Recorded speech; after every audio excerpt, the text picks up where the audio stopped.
O Senhor esteja conosco. Ele está no meio de nós. Proclamação do Evangelho de Jesus Cristo segundo São Mateus. Glória a vós, Senhor. O tema será a vinda inesperada do Filho de Deus. Está em Mateus, capítulo 24, do versículo 29 ao 44. Logo após esses dias de tribulação, o sol escurecerá, a lua não terá claridade, cairão do céu as estrelas, e as potências do céu serão abaladas. Então aparecerá no céu o sinal do Filho do Homem. Todas as tribos da terra baterão no peito e verão o Filho do Homem vir sobre as nuvens do céu, cercado de glória e majestade.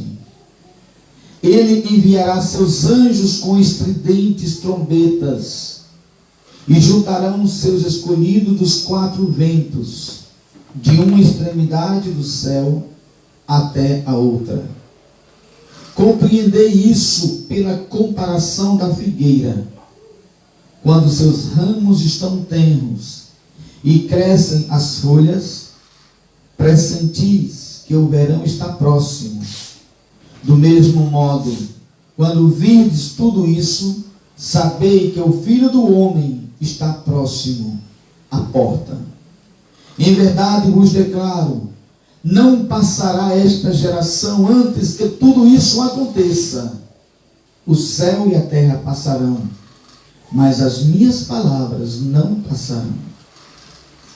Quanto àquele dia e àquela hora, ninguém o sabe, nem mesmo os anjos do céu, mas somente o Pai.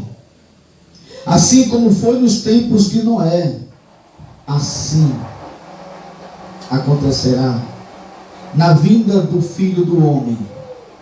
Nos dias que precederam o dilúvio, no tempo de Noé, comiam, bebiam, casavam-se e davam-se em casamento, até o dia em que Noé entrou na arca. E os homens de nada sabiam, até o momento em que veio o dilúvio e os levou a todos. Assim será também na volta do Filho do Homem. 2 homens estarão no campo, um será tomado, o outro será deixado. 2 mulheres estarão moendo no mesmo moinho, uma será tomada e a outra será deixada. Vigiai, pois, porque não sabeis a hora em que virá o Senhor. Sabei que se o pai de família soubesse em que hora da noite viria o ladrão, esse pai de família vigiaria e não deixaria arrombar a sua casa. Por isso, estai também vós preparados, porque o Filho do Homem virá numa hora em que menos pensardes. Palavra da salvação. Glória a vós, Senhor.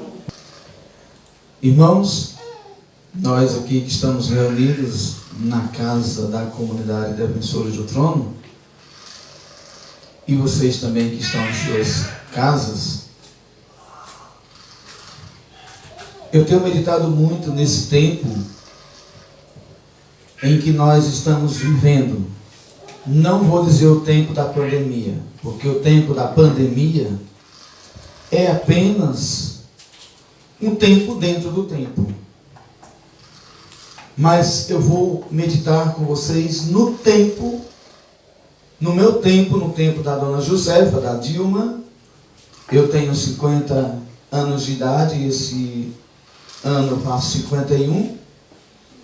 E desde a minha infância, eu tenho ouvido, escutado falar da volta de Jesus.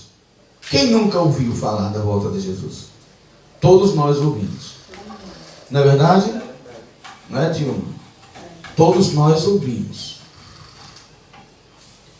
Mas eu tenho 51 anos de idade, vamos dizer assim. Em 51 anos de idade, Jesus não voltou. O meu irmão que pregou tem 52 esse ano, em junho. Em julho, né? Junho. Faz 52 anos. E Jesus não voltou ainda. É justamente sobre esse tempo e essa promessa que eu tenho refletido durante esse período. Tenho refletido. Por que nós temos hoje muita gente na igreja, mas pouca gente com fé? Pouca gente que acredita na volta de Jesus. Porque talvez para muitos, até mesmo, escutem bem o que eu vou dizer, até mesmo para os líderes das igrejas, aí quando eu falo líderes de igreja, eu abro um leque muito grande, porque aí eu estou envolvendo também líderes da igreja católica e líderes também de igrejas evangélicas. Eu não estou somente botando líderes católicos, e nessas lideranças eu não coloco somente os leigos, coordenadores de grupos, eu não coloco somente os catequistas, eu não coloco somente os fundadores de comunidades, de novas comunidades, nem de movimentos, mas coloco também padres. Até mesmo muitos líderes, não estou generalizando que são todos. Seria uma responsabilidade minha dizer que são todos, mas muitos.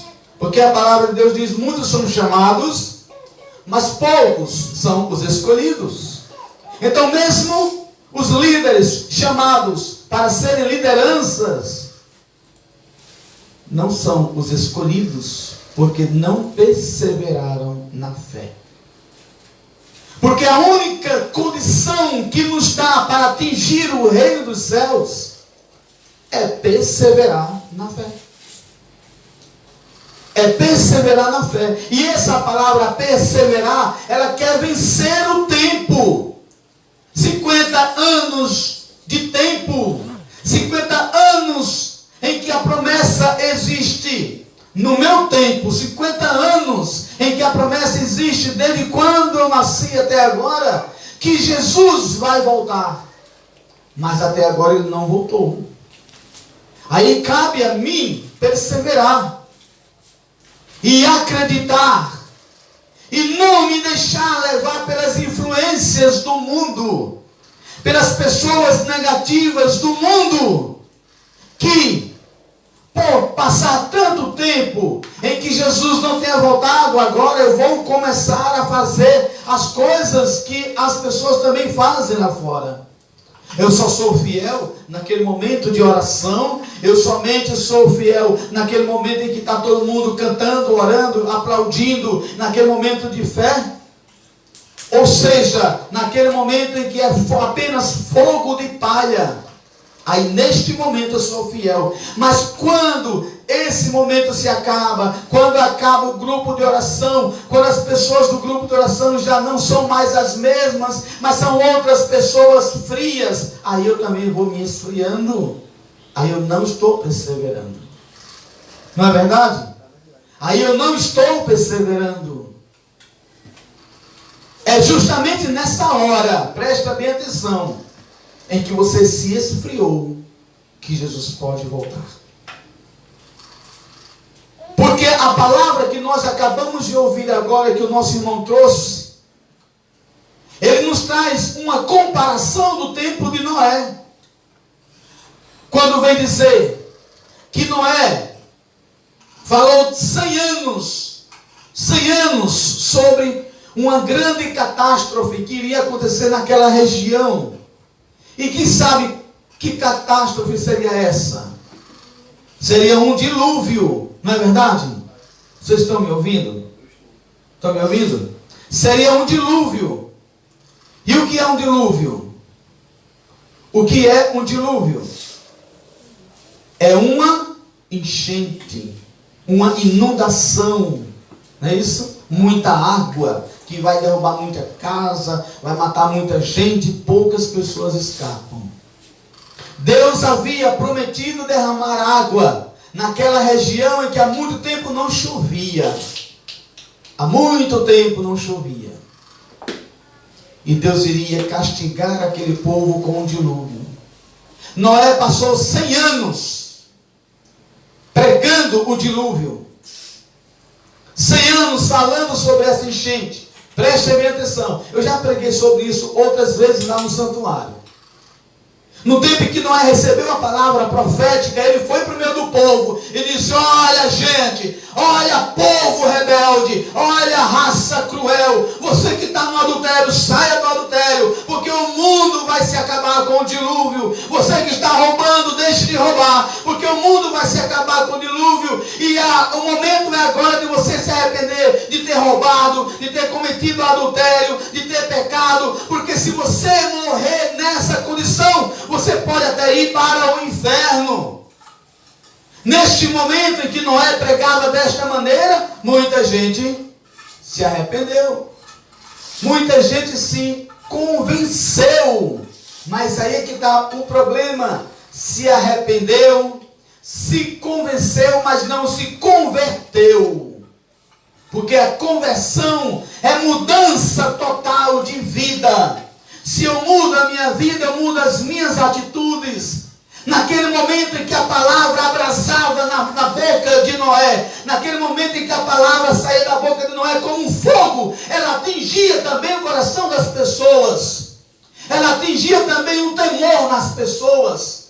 E naquele mesmo momento em que as pessoas elas eram atingidas por este temor, elas também se colocaram como voluntárias para construir a arca, porque Deus havia prometido que a arca era para o povo que se arrependesse dos seus pecados.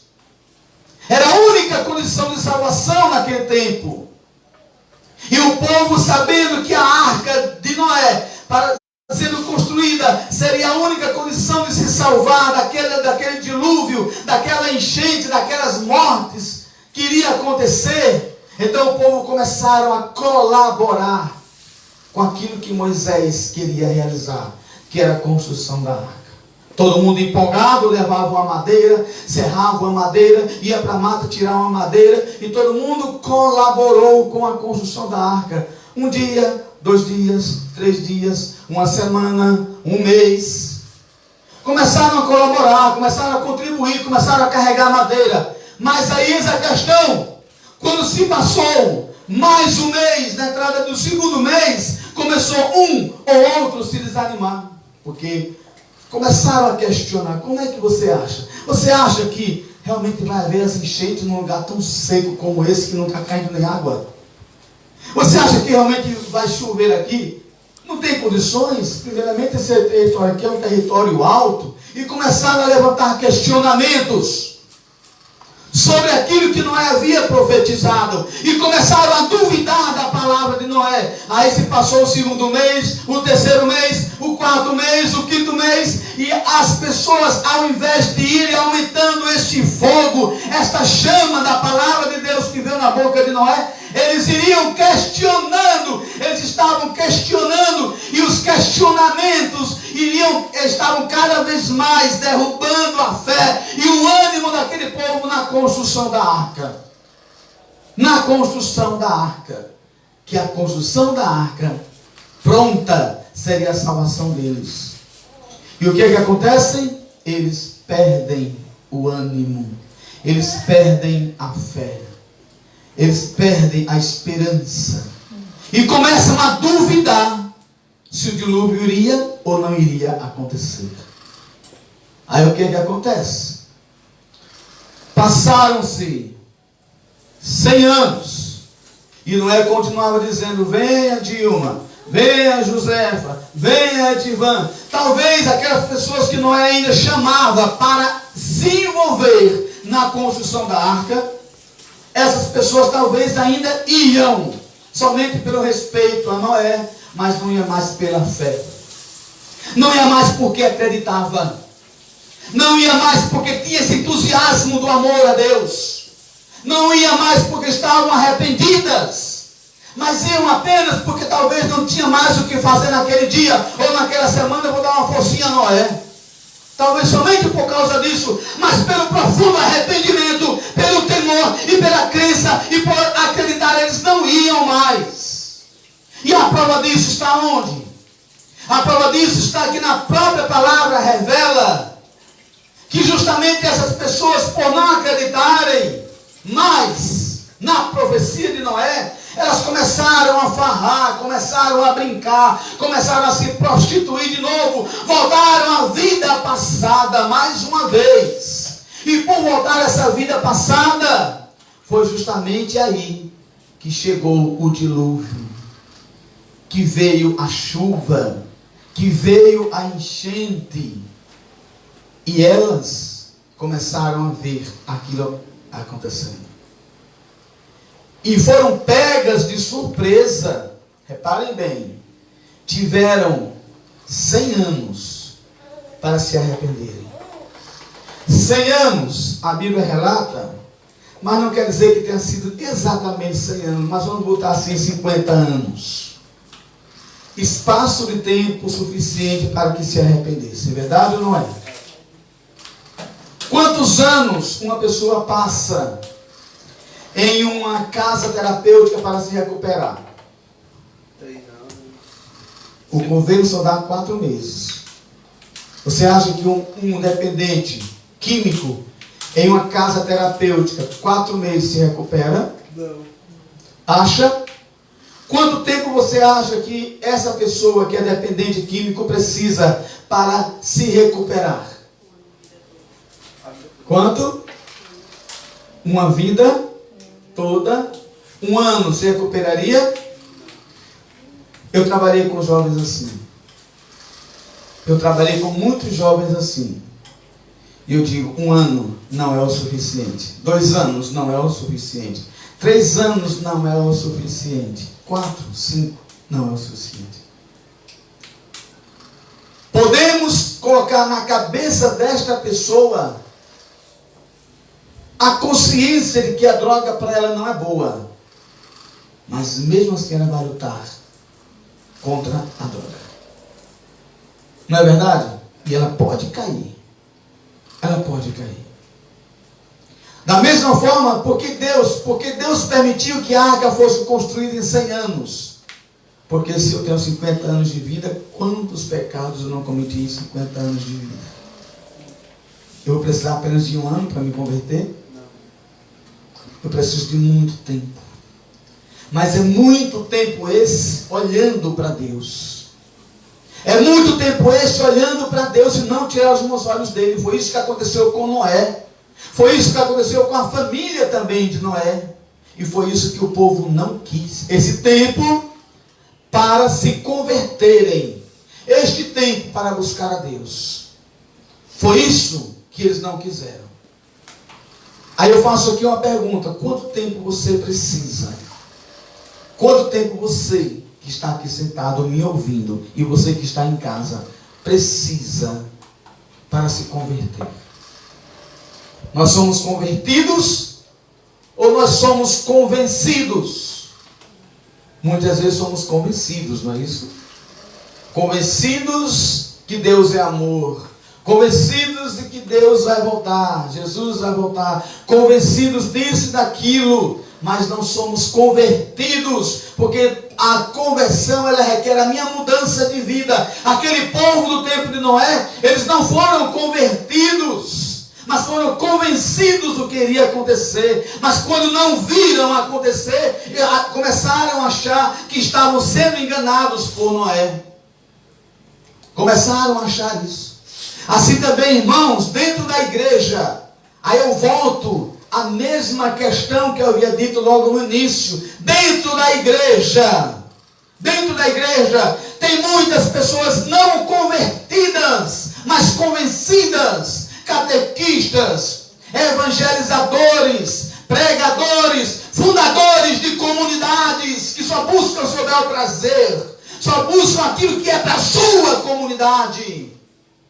Padres, pastores, que que não estão mais anunciando profeticamente a volta de Jesus como tem que anunciar. E eu volto a dizer, não estou generalizando, para que depois venham dizer que eu estou sendo contra a igreja e contra os religiosos. Não estou sendo, não, mas estou dizendo a verdade. Existe sim, dentro da igreja, grupo de pessoas que não estão convertidas, mas convencidas da volta de Jesus, porque a conversão requer mudança. E quando não existe essa mudança, a tendência é a pessoa voltar a tudo que era, como aconteceu com as pessoas do tempo de Noé. Por isso que nós não encontramos mais o testemunho dentro da igreja. Por isso que nós não encontramos mais o testemunho dentro da igreja. Irmãos, nós começamos este dia de oração, eu acho que quase perto das 10 horas da manhã, não foi? Foi. Que pressa. 11h19. 11h39, daqui a pouco é meio-dia. 11h19. 11h19. Mãe, nós começamos esta oração com louvor. Começamos orando. Eu comecei orando. É tão automático, né? É tão automático quando a gente diz assim, Pai Nosso, a pessoa completa, que estás no céu, santificado seja o vosso nome. A minha intenção não é de rezar o Pai Nosso na oração inicial. A minha intenção é para que vocês entendessem que Deus é nosso Pai. E eu queria fazer uma oração espontânea, chamando Deus de Pai Nosso. Pai de todos que estão aqui. Mas automaticamente já foram rezando a oração que Jesus nos ensinou. É automático, né? Se a gente começar a oração dizendo assim, Ave Maria, os outros começam, cheia de graça, o Senhor é convosco, bendito seus vós entre as mulheres. É automático isso. Sabe por que é automático? Porque nós não nos... Escutem bem o que eu vou dizer. Porque nós, católicos, não estamos acostumados a uma intimidade com Deus. Irmão Leigo, o que é essa intimidade com Deus? A intimidade com uma pessoa. O que é que leva você a ser íntimo com uma pessoa? É você dialogar com ela. É você conhecer essa pessoa. É você confiar nessa pessoa e você contar, abrir-se, ter assunto com essa pessoa. Nós não somos íntimos com Deus porque nós não temos assunto com Deus. Nós não temos assunto, nós dizemos bem assim, levante as suas mãos e vamos orar. As pessoas não levantam as mãos, não tem esse costume, não tem esse hábito de levantar as mãos, elas ficam na metade do caminho. Não é verdade? Quando a gente diz, levante a sua boca, erga a sua voz. Abra a sua boca e levante a sua voz, erga a sua voz para louvar. As pessoas ficam chiando. Gente, por mais que eu diga, nós não temos que conversar com Deus cochichando. Temos que conversar com Deus. Da mesma forma que eu estou conversando com você aqui naturalmente, também é com Deus. É com Deus, não precisa eu gritar, mas eu tenho que falar naturalmente com Ele. Porque foi assim que aconteceu, eu já preguei também sobre isso, sobre o verdadeiro Pentecostes, com os discípulos, apóstolos logo depois, então, de Cristo. Eles se reuniram num cenáculo e eles não foram cochichar, eles foram orar. Eles foram orar. Então, eles mostraram, eles provaram que tinham essa intimidade com Deus através da oração. Através da oração. Nós precisamos aprender isso. Dilma, Josefa, Larissa, Rafael, Antônio, Van, Claudênia, a comunidade. Nós precisamos aprender o que é intimidade com Deus.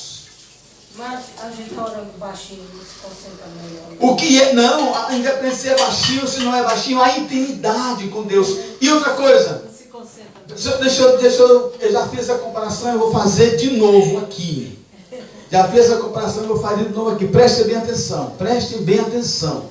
Um fogo quando ele queima, o fogo quando ele queima assim baixinho não faz barulho. Mas esse fogo baixinho aqui, você consegue assar um milho nele? Não. Para você assar um milho tem que fazer uma fogueira, né? É, fogo São João. E o fogo quando ele queima, o que é que acontece? Faz barulho. Né? Faz barulho. Você vai tomar banho, vai para um rio tomar banho, numa cachoeira. Se estiver gotejando, você quer ou você prefere uma piscina? Ou né? Agora se for uma cachoeira, você não quer ficar debaixo da cachoeira? A cachoeira faz barulho? Faz. Faz barulho? Faz. Então, do mesmo jeito, somos nós. E outra coisa, uma fogueira, quando você acende essa fogueira, e você separa a madeira, essa fogueira tem condições de ela incendiar ainda ou de ela se apagar? Se apagar, eu já preguei sobre isso outras vezes. Então, o que faz eu orar é a sua oração. Está entendendo? Eu me reuni com vocês para quê? Para orar. Eu me reuni com vocês para quê? Para você me incendiar. Eu me reuni com vocês para incendiar vocês também, para botar fogo em vocês. Uma madeira coloca fogo na outra. É desta maneira. Então, se eu escuto a oração da Dilma, se eu escuto a oração do Antônio, está do meu lado, os dois ali, então eu estou sendo também incendiado e eu começo também a pegar fogo. Mas se o Antônio cochicha de um lado, a Dilma cochicha do outro, eu não vou incendiar não. A minha tendência é ou cochichar ou ficar calado. Não é verdade? Não é assim que acontece? É verdade. A tendência é essa. Mas quando o Antônio dá glória a Deus de um lado, a Dilma glorifica do outro, e quando um começa a orar por outro, e eu também estou no meio ali, depois na minha frente outro ora, por trás também outro ora, pronto. Ou eu pego o fogo, então sai dali para não ser mais pegado o fogo. Ou não é verdade assim? Está entendendo? Assim também foi em Pentecostes. O que aconteceu em Pentecostes foi isso. Um apóstolo foi incendiando o outro com oração. E outra coisa, minha irmã, o que a oração tem a ver com os tempos de hoje? Tudo. Tudo.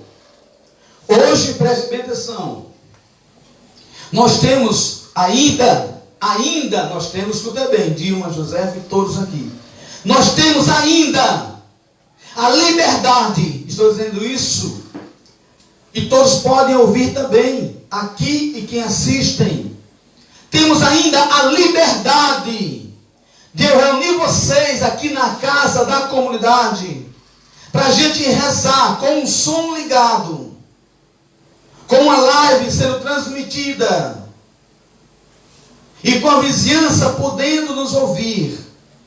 Mas prestem bem atenção, vai chegar o dia em que, se a senhora chamar o seu filho para rezar, a senhora vai ser presa. Está entendendo? Essa liberdade não vai mais existir. Vai chegar o dia que a senhora não pode andar com não vai poder mais andar com o texto na mão. Esse dia vai ser quando? Amanhã. Esse dia está longe não, está bem perto.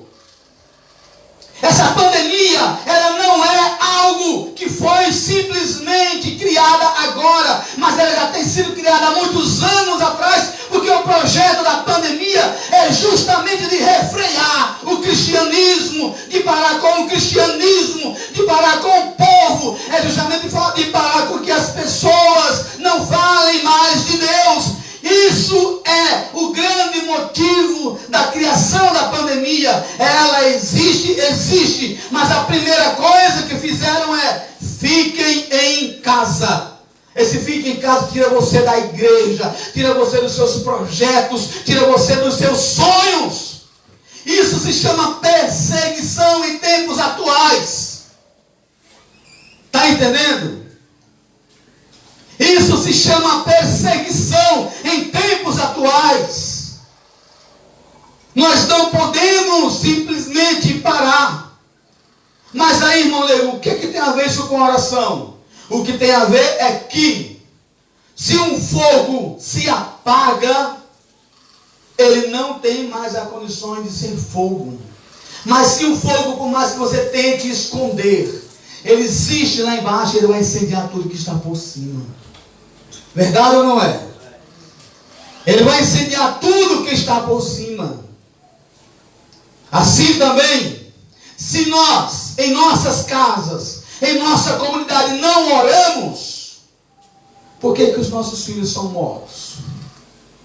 Por que os nossos filhos são mortos? Nós queremos que os filhos se convertam, nós queremos que a nossa família se converta, mas a gente é o primeiro a não mostrar passos dessa conversão e dessa mudança. A gente não ora. Os nossos filhos não costumam nos ver orando. Não é verdade? Eles nos costumam ver, desculpem o que eu vou falar aqui, não é desrespeito, certo? Ao terço, mas é apenas uma exortação. Daqui a pouco eu falo também sobre Maria. Eles costumam nos ver apenas a gente repetindo a oração do terço. Verdade ou não é? Não é verdade? É. Não vê mais nada diferente sobre isso. Não vê você ativo com o Evangelho. Não vê você ativo com a sua oração. Não vê você sentado. Quanto tempo faz que seu filho viu você de joelho na sua casa orando? Orando mesmo, assim, dizendo: Pai, abençoe o meu filho. Pai, abençoe a minha família. Pai, abençoe a minha esposa. Pai, chamando Deus de Pai. Quanto tempo faz que você fez isso acontecer na sua casa? Que você dobrou o joelho no chão sem vergonha nenhuma e ergueu os braços para o alto e em voz alta você clamou. Quanto tempo faz que isso aconteceu? Isso tem que acontecer, isso precisa acontecer, porque se isso acontecer, a próxima geração, será uma geração que o mundo, que o fica em casa não vai mais frear. Não vai mais frear.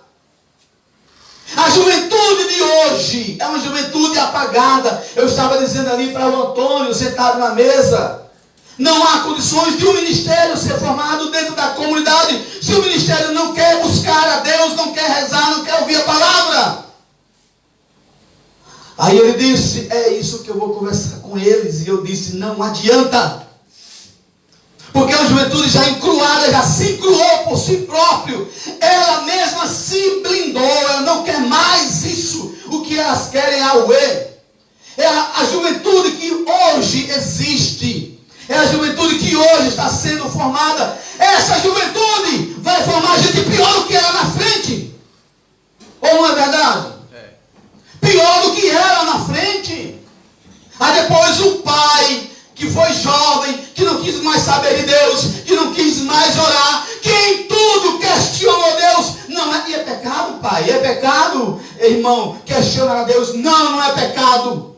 Maria também questionou, mas Maria se contentou com a resposta que Deus deu. Está entendendo? Os profetas também questionaram, mas se contentaram com as respostas que Deus deu. Agora, o pecado e a morte, ela vem quando você questiona Deus e Deus te dá a resposta, e você questiona em cima da resposta, em cima de outra resposta, até a sua fé morrer, porque esta é uma atitude satânica, diabólica. Assim foi agido por Lúcifer. Por isso que existiu cisma no céu. Está entendendo? Os nossos filhos não estão mais aptos para isso. Queria muito ver famílias. E quando eu falo família, a família não é a dona Josefa, a família não é a Dilma, a família não é o Rafael, não é o Juan, a família não é eu. A família é a família. Quando eu digo queria muito ver famílias indo buscar a Deus, Dilma sai de casa, sai com sua família. Não é verdade? Larissa sai de casa, puxa seus filhos e vão para louvar a Deus. O Edivan, eu. Josefa, é assim todos os outros. Hoje a senhora é a única luz que ainda brilha na sua casa. A única luz. O Edivan ainda é a única luz que brilha na casa dele. Está entendendo? Josefa também. Porque a família, os filhos, os netos, o esposo, a esposa, não querem mais saber. Agora, por quê? Coloca o teu joelho no chão e pergunta: Senhor, o que é que eu preciso fazer? Coloca o teu joelho no chão, no teu quarto, na tua casa, e deixa teu filho ver que você ainda é um homem de Deus, que você ainda é uma mulher de Deus. E ainda que teu filho endureça o coração, você intercede até chegar o dia do dilúvio. Você ainda está persistindo. Esta semana passada, eu tive um sonho e acordei meio perturbado, porque eu sonhei justamente isso que está aqui nesse livro, sobre a vinda de Jesus, a volta de Jesus. Eu estava dormindo, que nem dorme a dona Josefa agora, né? Eu estava dormindo, eu entendo que é o cansaço, cada dor de dente de ontem, né? Mas a gente não pode cochilar, né? Temos que ficar atento. Se cochilar, o carro bate, né? O ônibus vira, não podemos cochilar. Então, aí eu sonhei que eu estava dormindo, e quando eu acordava, eu não encontrava os meus filhos perto de mim. Eu não encontrava. E quando eu olhava assim para um determinado local, no tempo, eu via como que pessoas estavam assim, sumindo com fumaça. Sumiu com fumaça. Aí dali então já sabia que era o dia do arrebatamento. Eu já via que era o arrebatamento. Aí eu dizia, nós tivemos tanto tempo para se converter e não nos convertemos. E eu caí em desespero. E eu chorava. E eu chorava. Mas aí uma pessoa dizendo assim, olha, ainda tem uma segunda oportunidade, uma segunda chance. Uma pessoa dizia para a gente, vai para ali, ó, que ali está havendo um sorteio. Ali está havendo um sorteio. E eu ia, lá tinha um homem, não tem aquele jogo é chamado de porrinha, é porrinha, hein? É porrinha que tira só palito? É? Pronto. Aí tinha uma pessoa lá que estava fazendo esse jogo, com palito na mão. Duas pessoas.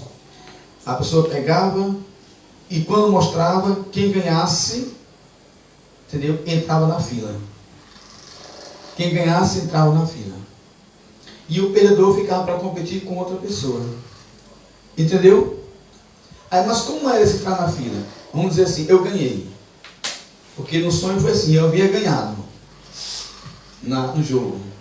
E quando eu fui para a fila, ele disse, entra aqui, você é o primeiro da fila, para a segunda chance do arrebatamento. Eu fui para a fila. Só que a outra pessoa que ganhou depois de mim, era o primeiro também. Eu já ficava como segundo. Entendeu? Todos que ganhavam passavam a ser o primeiro. E eu ia ficando por último. Isso é bíblico. O primeiro será o último.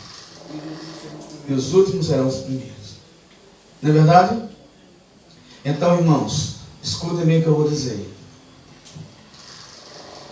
Não levem, prestem bem atenção. Chamei vocês aqui para rezarem hoje. Eu chamei para a gente animar a nossa fé. Eu chamei para a gente ter ânimo. Porque eu olho hoje para a igreja e eu não encontro esse ânimo. Eu olho hoje para a igreja e eu não encontro este ânimo. Não há. Verdade ou não é? Vocês concordam comigo? Não.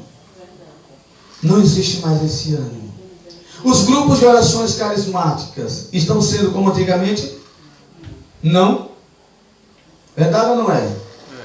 Os grupos de jovens estão sendo como antigamente? A juventude dentro da igreja é aquela juventude de antes? Não. Não é. As mulheres de orações é da mesma forma de antes? E os homens? Cadê os homens da igreja? Cadê os homens? Cadê o terço dos homens? Aonde está o terço dos homens? Vocês observaram que o início desta oração eu comecei rezando: vinde, ó Maria, tua presença nos conforta, sede nossa resposta. Tanta coisa que precisa de resposta, né? Não é verdade? Tantas coisas que estão precisando ser respondidas, só quem pode responder é Deus por meio de Maria. Mas por que por meio de Maria? Porque Maria está nesses últimos tempos, está nesses últimos dias, como a grande mensageira de Deus. A mulher que está trazendo os últimos recados de Deus para a humanidade. Aí daí nós temos as grandes revelações e aparições de Nossa Senhora, de Fátima, de Garabandal, de Anguera, de Medjugorje e de tantos outros lugares que Nossa Senhora vem aparecendo, o que é comum nessas aparições, preste bem atenção, o que é normal, o que é comum nessas aparições é um único pedido: convertei-vos.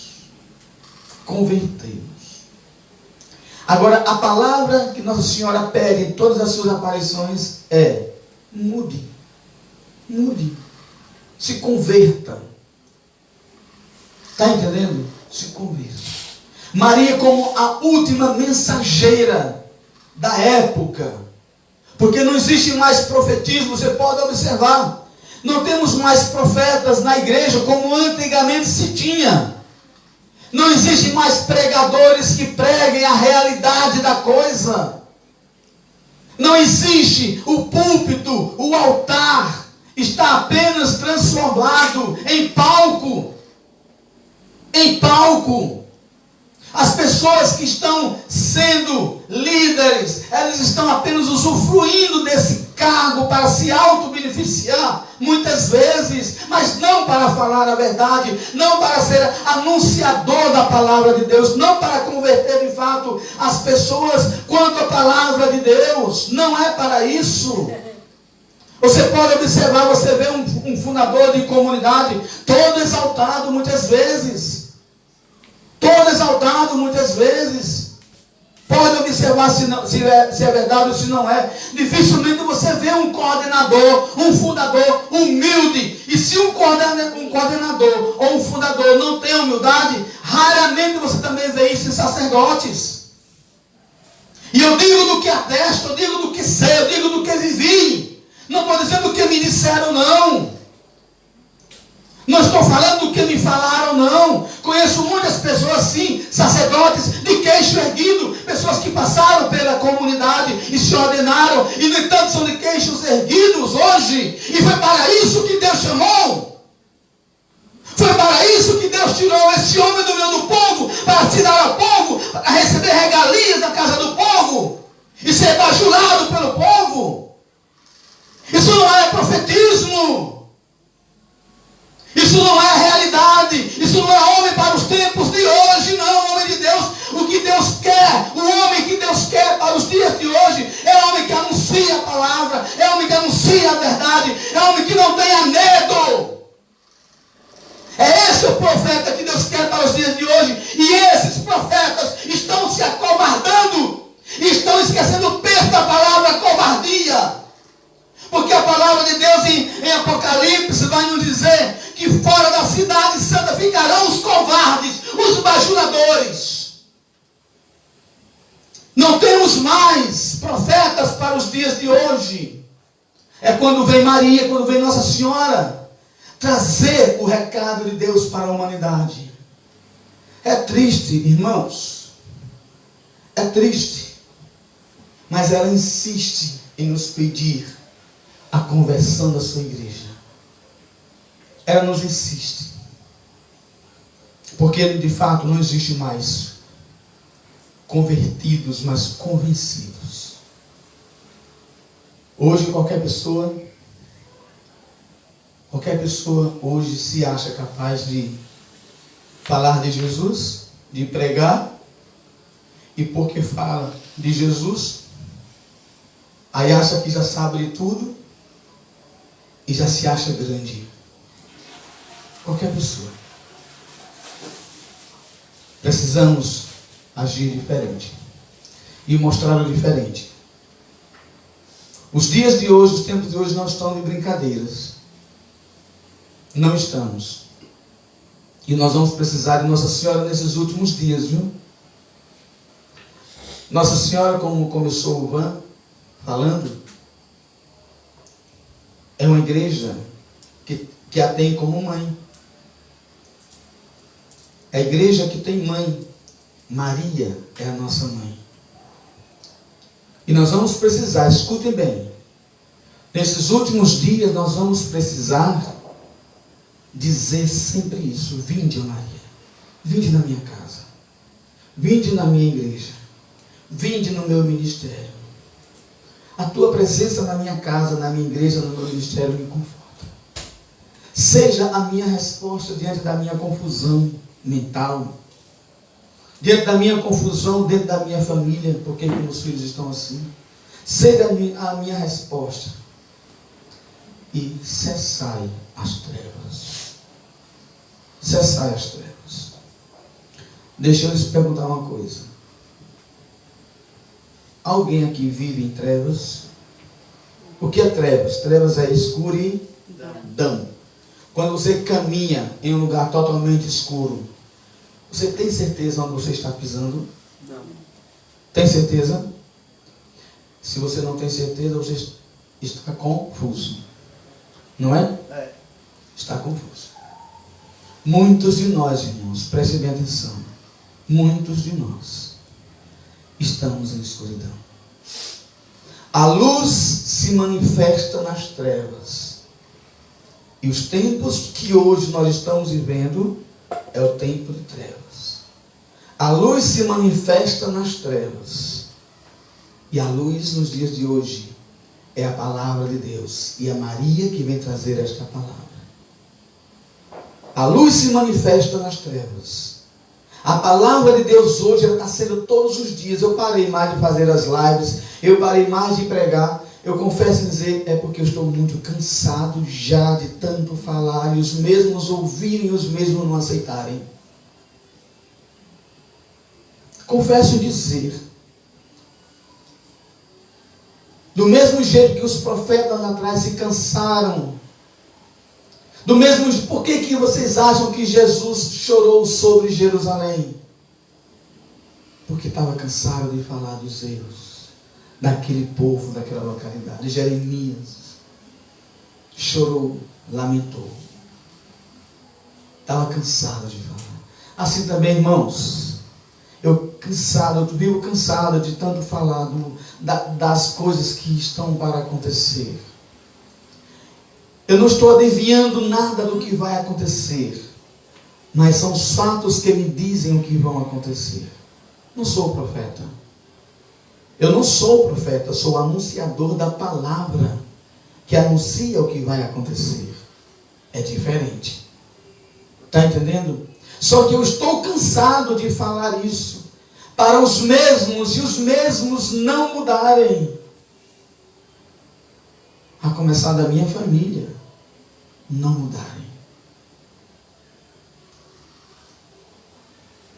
Querer apenas um mundo isolado para si, botando em questão, eu nunca, desde quando fui jovem, eu nunca pensei no meu, nem no eu. Eu sempre me doei, eu e meu irmão que está aqui presente, a gente sempre se doou para a evangelização. Quantas noites de vigília nós fizemos, quantos dias de orações nós vivenciamos. Muitas vezes cansados, chegávamos no trabalho cansado e com todo esse cansaço, 6, 7 horas da noite, e nós íamos evangelizar, e quando voltávamos era 10, 11, 12 horas da noite, do trabalho missionário que nós fazíamos. A gente nunca pensou no nosso eu, nunca pensei no meu eu, até hoje sou assim. A comunidade não existe por mim, para satisfazer o meu ego. Mas tudo que nós conquistamos é para o outro, é para o bem do outro, é para salvar o outro. Nós não estamos construindo comunidade para eu me abrigar dentro dessa comunidade e me sentir favorável dentro dela, mas estamos construindo a comunidade como Noé construiu a arca. Para a vida do outro, para salvar o outro, porque a única condições que nós vamos ter lá na frente é de termos um local onde eu possa dar força para você e você possa dar força para mim, e este local se chama Casa da Comunidade, a comunidade reunida. Se na época, preste bem atenção, se na época em que Jesus subiu ao céu e começou a perseguição aos primeiros cristãos, se os primeiros cristãos, cada um estivesse isolado no seu próprio canto, no seu próprio lugar, nós não teríamos hoje a igreja que temos. Se temos hoje uma igreja chamada católica, apostólica, romana, é porque entre si os cristãos se reuniam e um deu força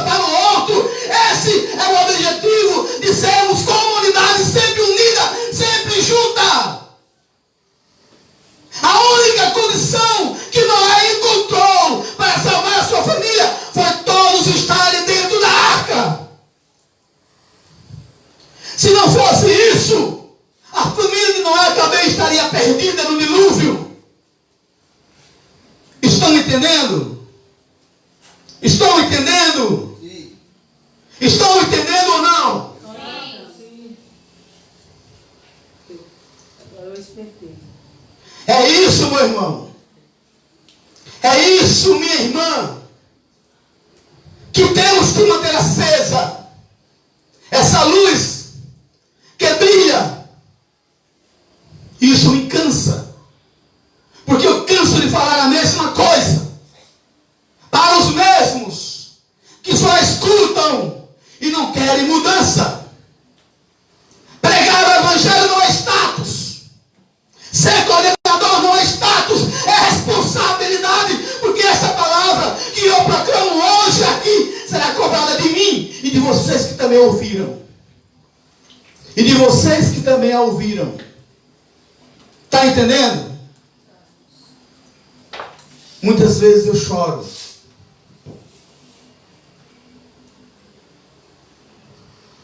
Muitas vezes eu choro.